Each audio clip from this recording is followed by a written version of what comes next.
U.S. President Donald Trump says he's terminating all discussions on trade with Canada after Ottawa confirmed it is moving ahead with a digital services tax aimed at major tech companies. Trump called the move a blatant attack on the U.S. and warned that new tariffs on Canadian goods could be coming within a week. So joining us now to break all of this down is Reggie Cecchini in Washington. Reggie, first off, let's explain what exactly the digital services tax is and what this move might mean.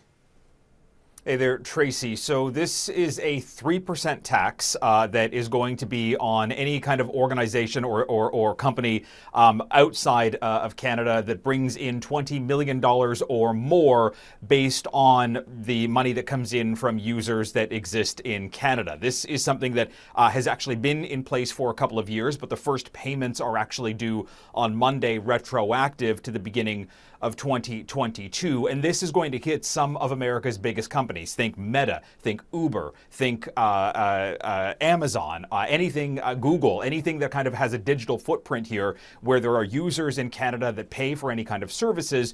This is going to come with a hefty price tag. Canada's not the only one that does this. The UK does this, about 17 other countries do it as well. And back in 2021, there was a group of nations that got together to try and figure out a way forward on reframing the global tax bracket and how to collect money. And there was a framework put in place to put these digital service taxes and work around them. Canada opted out of that. And now here we are at this situation where Canada is about to make a big collection from the United States, and it's come with a consequence. Yeah, you talk about this big collection. What is that dollar figure?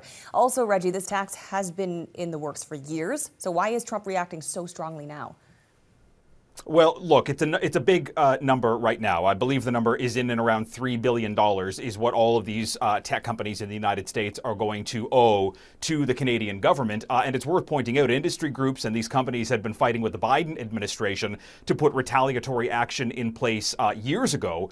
And there was a failure to do that. So this is now Donald Trump's opportunity to jump into the picture. Look, Trump is no fan of the United States having to pay taxes. He's actively trying to go after every other country to pay taxes towards the United States, but he has come out against digital taxes as a kind of non-monetary tax on variety of countries now for the last several weeks, and this is something that he has argued he is going to hit back at. It's worth pointing out, though, Tracy, as the United States is set to pay Canada this $3 billion, the United Kingdom also has a digital services tax that the United States will have to pay into, and there is no issue there. There was no kind of workaround with this, with the deal that was put in place between the U.S. and the U.K. a couple of weeks ago. So the U.S. seems okay with paying it to one country. It doesn't seem okay with paying it to another country. And as Trump put in his Truth Social post, he sees Canada as a country that's difficult to deal with. And this is going to break down what was already kind of a frantic last-minute chance here to try and get a tariff deal worked out.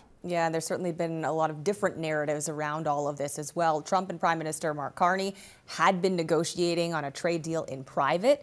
So what does this mean now for Canada? Are we looking at new tariffs? Which sectors might feel it first? Right. Definitely looking at new tariffs. Donald Trump has said sometime in the next 7 days, a number will be told to Canada, and that's what the tariff rate is going to be. And that's absolutely going to throw a stick into the spokes right now as these negotiations had continued until just a few hours ago. We know from the Canadian ambassador in the United States, she said that this was going to be a difficult effort to try and get a full trade deal worked out. It would likely be tariffs first and then a renegotiation of USMCA next year.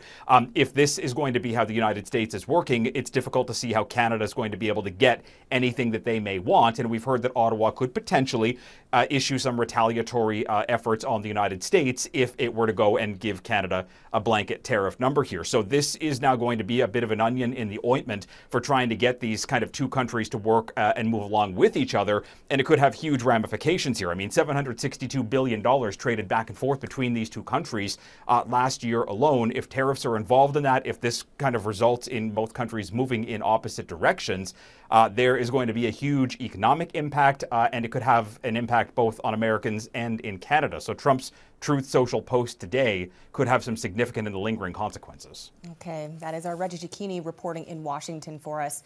Thank you, Reggie.